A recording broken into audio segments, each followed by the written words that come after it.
Hello everyone, আশা করি তোমরা সবাই ভালো আছো। আজকে 20th জানুয়ারি আমাদের 9th ওয়েডিং অ্যানিভার্সারি। দিনের শুরুটা স্টার্ট করলাম মা ভবতারিণীকে পুজো দিয়ে। তারপরে আমাদের যেহেতু দুজনেরই অফিস ছিল, তাই আমরা সকালে খুব একটা সেলিব্রেট করতে পারিনি। তাই ঘরে সন্ধ্যাবেলা একটা হোমলি পার্টি রেখেছিলাম। ভাবা যায় দেখতে দেখতে 9টা বছর কিভাবে কাটিয়ে ফেললাম একে অপরের পরিপূরক হয়ে। আমরা যখন জীবন শুরু করেছিলাম আজকের মতো আমরা এতটা হয়তো ল্যাভিশ লিভিং করতাম না, বাট হ্যাঁ, আনন্দটা সবসময় ছিল। এই যে সময়গুলো আমরা পেরিয়ে আসি, এই সময়গুলো হয়তো আর কোনোদিন ফিরে আসবে না, বাট হ্যাঁ, প্রত্যেকটা মুহূর্তকে আমরা এইভাবেই এনজয় করে রাখতে চাই আর ক্যামেরা বন্দি করে রাখতে চাই।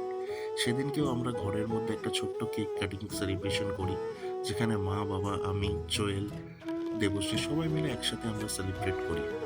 তারপরে আমার কিছু বন্ধুরা এসে হাজির হয় অ্যাজ ইউজুয়াল।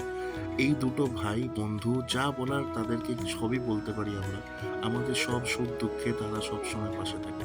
তারা হঠাৎ করে এসে উপস্থিত বলে, ভাই তোরা যেভাবেই সেলিব্রেট করিস না করিস আমরা তো তোদের থাকবোই পাশে। এই ভাই বোনেদের সাথেও একটু সেলিব্রেশন করে বাবাকেও কেক খাইয়ে এবং বাবাও খুব এনজয় করে এই জিনিসগুলো। তারপরে এই হচ্ছে আমাদের সুস্মিতা বোন খুব বিজি শিডিউলের মধ্যে থাকে, বাট হ্যাঁ, ও কোনোবারই এই আমাদের অ্যানিভার্সারিটা মিস করে না। এই হচ্ছে আমার গপু, ছোটবেলার বন্ধু। আমাদের সবসময় ভালো থাকে। আর একটা খুব বড় সারপ্রাইজ ছিল এই দাদা ও বৌদি। দাদা কলকাতায় এখন কারেন্টলি পোস্টিং আছে।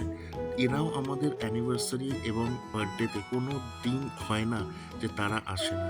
তারা এত ভালোবাসে আমাদের, আর আমি মনে করি এগুলোই আমাদের জীবনের সবথেকে বড় পাওয়া। আমাদের ভালোবাসার দিনগুলো এবং ভালোবাসার মানুষগুলোকে সব একসাথে নিয়ে যাতে এইভাবেই আমরা বেঁচে থাকতে পারি, আর তোমাদের আশীর্বাদে যেন আমরা জীবনটাকে আরো ভালো করে কাটাতে পারি। এত লোক দেখে ঈর্ষিকা তো প্রচণ্ড খুশি আর বলছে সবাই থাকো, কাউকে বাড়ি যেতে দেবে না। এইভাবেই আমরা অ্যানিভার্সারিটা সেলিব্রেট করলাম সবাই মিলে একসাথে। সবাই ভালো থাকবেন, সুস্থ থাকবেন। Bye bye.